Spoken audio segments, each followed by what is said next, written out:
Charles Jennens has a claim to be Handel's best, most innovative, most stimulating collaborator.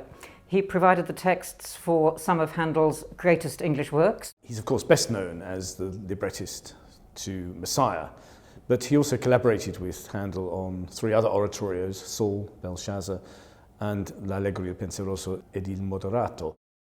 Jennens' life was shaped by 3 major passionate commitments: to his religious faith as a Church of England Protestant, to his politics, he was a political outsider, and to music.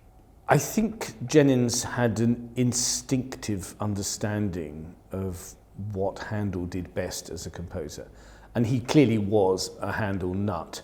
I mean, he had the largest collection of Handel's music in 18th century England.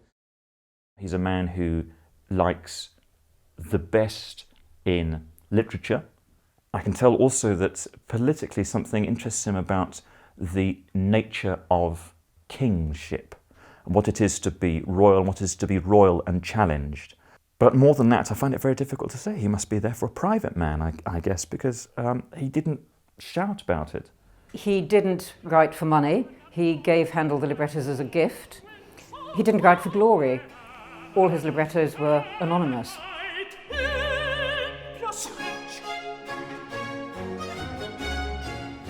In a rather extraordinary statement, Jennens spoke of making use of Handel.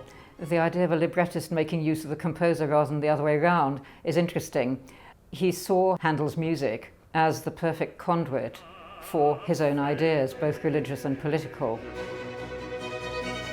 Of course, Jennens is the collaborator of Messiah, which is, without doubt, at least in the English-speaking world, the most famous oratorio of all time. And for that reason, there is a legacy which defines oratorio into the next century.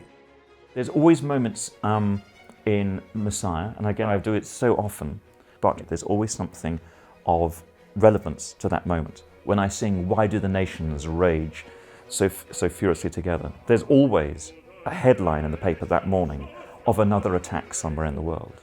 You get the feeling that rather than being an Old Testament text that has no relevance to today, that things are happening right now. Jennens was born into a family of Birmingham ironmasters. By the time Jennens was born, they were extremely wealthy, and Jennens' grandfather had bought an estate at Gopsall. Jennens inherited this estate from his father when he was in his 40s. Wealth allowed Jennens to have no profession, but it's very fortunate for us because it means that he could devote his life to patronage of the arts, which he did on a grand scale. Right at the end of his life, he embarked on one of his most ambitious projects, a complete edition of Shakespeare, the first ever variorum edition of Shakespeare, the plays being published in individual volumes with notes on the page, and that's how modern Shakespeare editions are produced.